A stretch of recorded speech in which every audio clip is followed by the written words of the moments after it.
नमस्कार दोस्तों।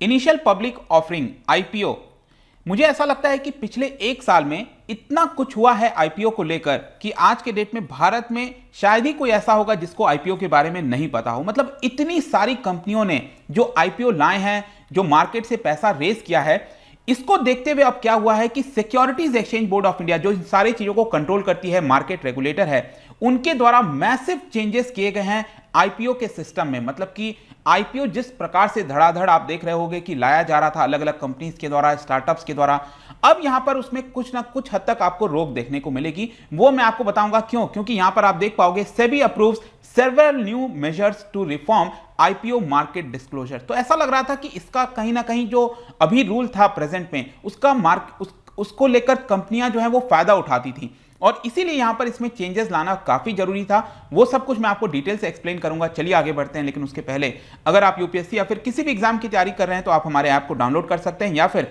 studyIQ.com visit कर सकते हैं। वहां से सारी जानकारी आपको मिल जाएगी। इसके अलावा अगर आप एमसीक्यूज अटेम्प्ट करना चाहते हैं तो मेरे इंस्टा पेज पर जा सकते हैं, वहां पर आपको स्टोरीज में आपको सभी एमसीक्यूज मिल जाएंगे।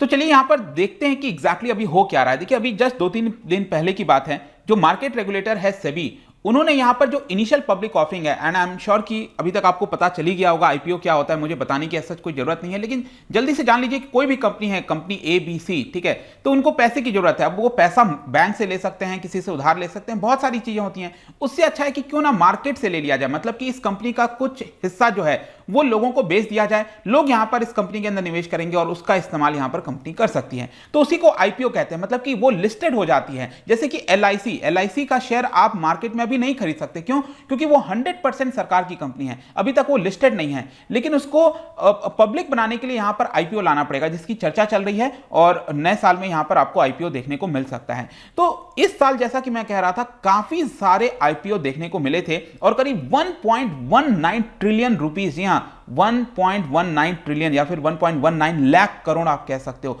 इतना रुपए जुटाया गया था इंडियन कंपनीज के द्वारा।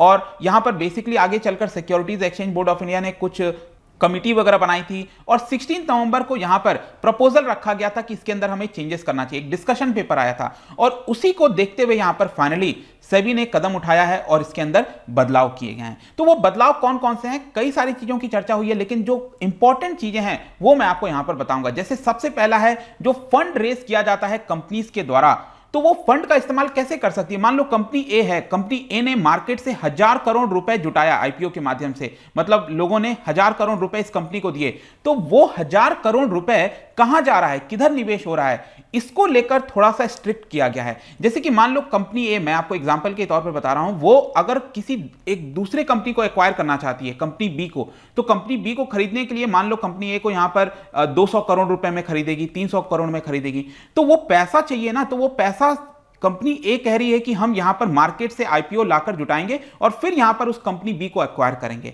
तो अभी पहले क्या रूल था कि यहां पर कंपनी को कुछ भी डिस्क्लोज नहीं करना होता था कि जो भी पैसा जुटाया है, मान लो कंपनी ए ने 1000 करोड़ रुपए जुटाया, उस 1000 करोड़ का कंपनी क्या कर रही है, क्या किसी दूसरे कंपनी को एक्वायर करने में लगा रही है या फिर अपने डे टू डे बिजनेस में खर्च कर रही है, ऐसा कुछ भी उनको बोलना नहीं पड़ता था। लेकिन अब यहां पर सेबी ने क्या किया है, नए रूल के अकॉर्डिंगली ये कहा है कि कंपनी को बताना पड़ेगा कि उस पैसे का वो क्या करने वाली है। बेसिकली मैं बहुत डिटेल में नहीं बताना है, लेकिन यहां पर क्या एक्विजिशन करने वाली है, नहीं करने वाली है। मान लो कंपनी ने कह दिया कि हम 1000 करोड़ रुपए जुटा रहे हैं और इस 1000 करोड़ में से 500 करोड़ रुपए हम दूसरे कंपनी को खरीदने में लगा देंगे, ठीक है, तब तो ठीक है, तब तो आप बोल दोगे, आपने पहले ही बोल दिया कि हमने 500 करोड़ रुपए हमें दूसरे कंपनी को खरीदना है, तब तो ठीक है। लेकिन अगर कंपनी बोल ही नहीं रही है, कुछ बता ही नहीं रही है कि हम उस क्या करेंगे 1000 करोड़ का, तो उस केस में यहां पर कंपनी मैक्सिमम 35% पैसा, सॉरी 35 नहीं 25% पैसा यहां पर मार्केट से जितना भी पैसा जुटाया है उसका 25% पैसा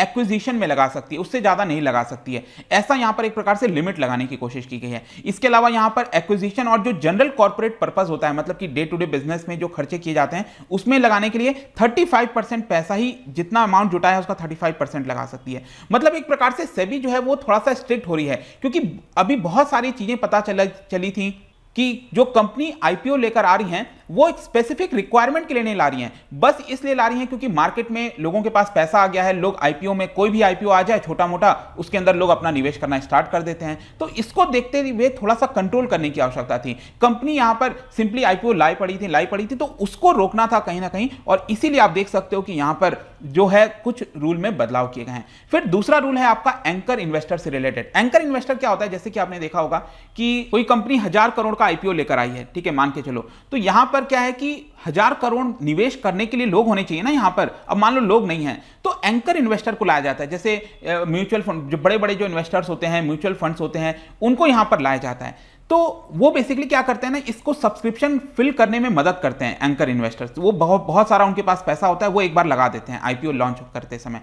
लेकिन फिर क्या होता है कि पहले क्या रूल था कि ये जो एंकर इन्वेस्टर होते हैं ना, वो 30 दिन के बाद अपना सारा शेयर बेचकर वापस निकल सकते हैं इस कंपनी से, ठीक है। मान लो कि 1000 करोड़ में से एक कंपनी, एक म्यूचुअल फंड है या फिर कोई एंकर इन्वेस्टर है जिसने 100 करोड़ लगाया हुआ है अपना, ठीक है, तो 30 दिन तक वो अपना 100 करोड़ नहीं बेच सकती। लेकिन जैसे ही 30 दिन पूरा होगा आईपीओ लॉन्च होने के बाद, तो वो अपना पूरा का पूरा 100 करोड़ यहां पर विड्रॉ कर देती थी।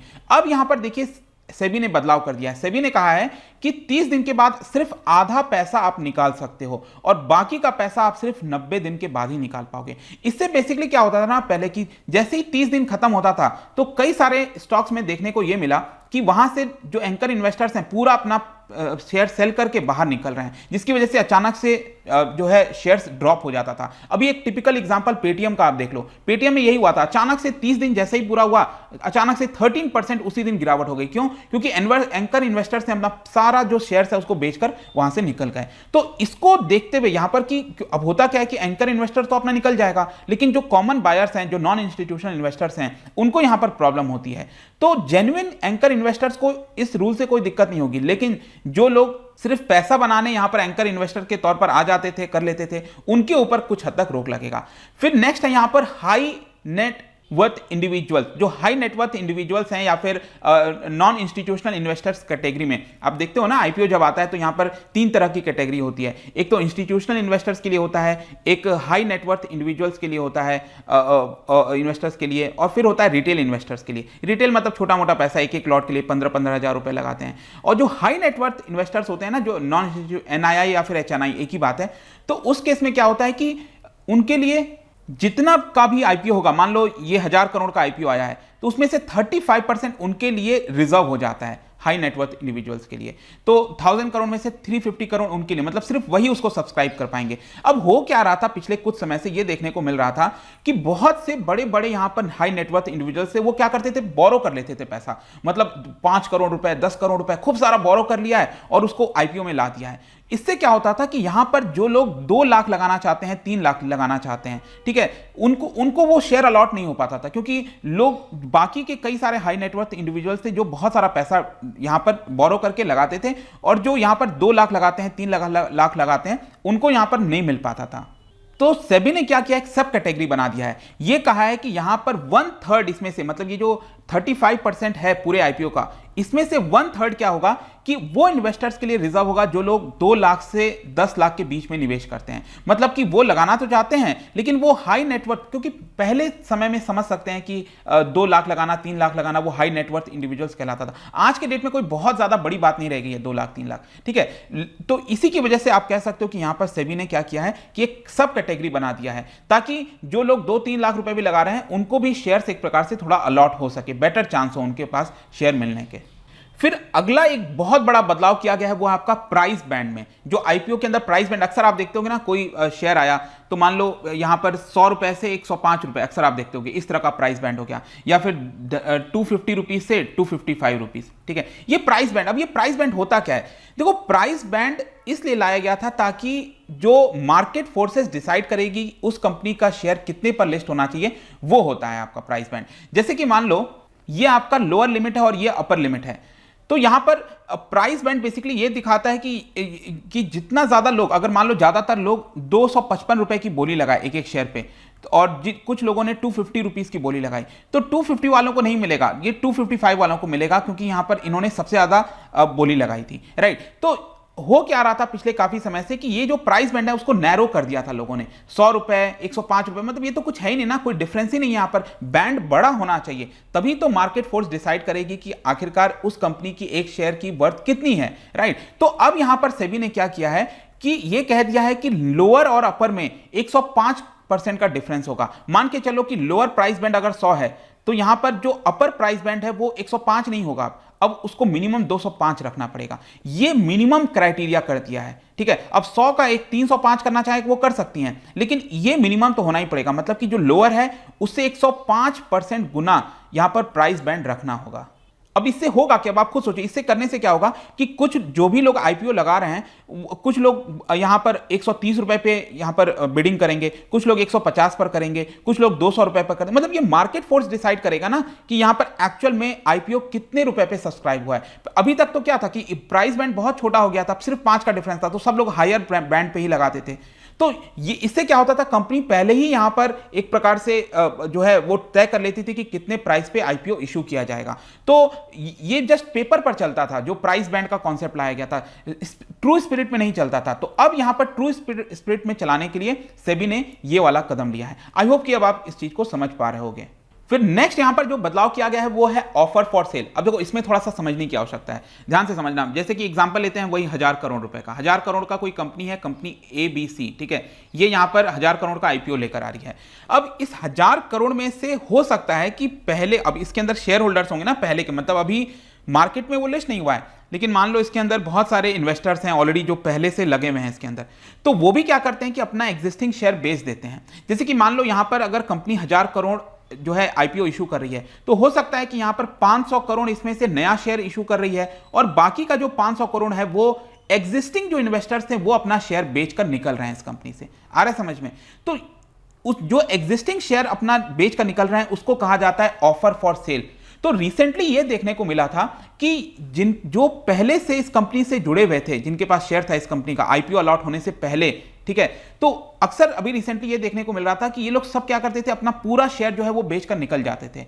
तो कई बार आईपीओ इसलिए भी लाया जाता था ताकि जो एग्जिस्टिंग शेयर होल्डर्स हैं उनको एक एग्जिट का रास्ता मिल जाए। जैसे पेटीएम में ही आप देख लो, पेटीएम में एग्जैक्टली यही हुआ था कि ऑफर फॉर सेल बहुत ज्यादा बड़ा था। जो एग्जिस्टिंग इन्वेस्टर थे, चाइना के इन्वेस्टर थे, उन्होंने अपना सारा एक प्रकार से काफी बड़ा हिस्सा जो है वो बेचकर यहां पर निकल गए।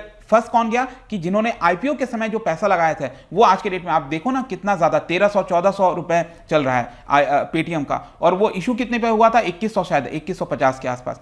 तो ये प्रॉब्लम होता है। अब यहां पर सेबी ने क्या किया है कि लिमिट लगा दी है कि यहां पर जिस भी पर्सन के पास, जिस भी इन्वेस्टर्स के पास पहले से अगर इस कंपनी में 20% से ज्यादा हिस्सा था, तो वो आईपीओ के समय यहां पर 50% से ज्यादा हिस्सा अपना नहीं बेच सकता। मतलब मान के चलो एक कंपनी की वर्थ है 100 करोड़ रुपए, ठीक है, तो आपके पास 20 करोड़ का यहां पर हिस्सा है, 20 करोड़ का शेयर है यहां पर, तो आप 20% इसके मालिक हो, राइट। तो कई बार क्या होता था कि इस लोग अपना पूरा का पूरा 20% लेकर यहां पर आईपीओ के समय निकल गए यहां से। तो अब यहां पर ऐसा नहीं हो पाएगा, अब यहां पर सिर्फ मैक्सिमम 10 करोड़ का ही आप बेच पाओगे, मतलब 50% शेयर ही आप यहां पर बेच पाओगे। जिन लोगों के पास 20% से कम हिस्सा है इस कंपनी में, वो यहां पर 10% से ज्यादा अपना हिस्सा नहीं बेच सकते हैं आईपीओ के समय। तो अब होगा क्या कि जैसे ही आईपीओ लिस्ट हुआ तो एक्चुअल जो प्राइस है शेयर की, उसके बाद आप निकल जाओ, कोई प्रॉब्लम नहीं है। लेकिन आईपीओ के समय ऑफर फॉर सेल जो हो रहा है उस समय आप अपना ये है 50% और 10%, जो भी मैंने आपको यहां पर क्राइटेरिया बताया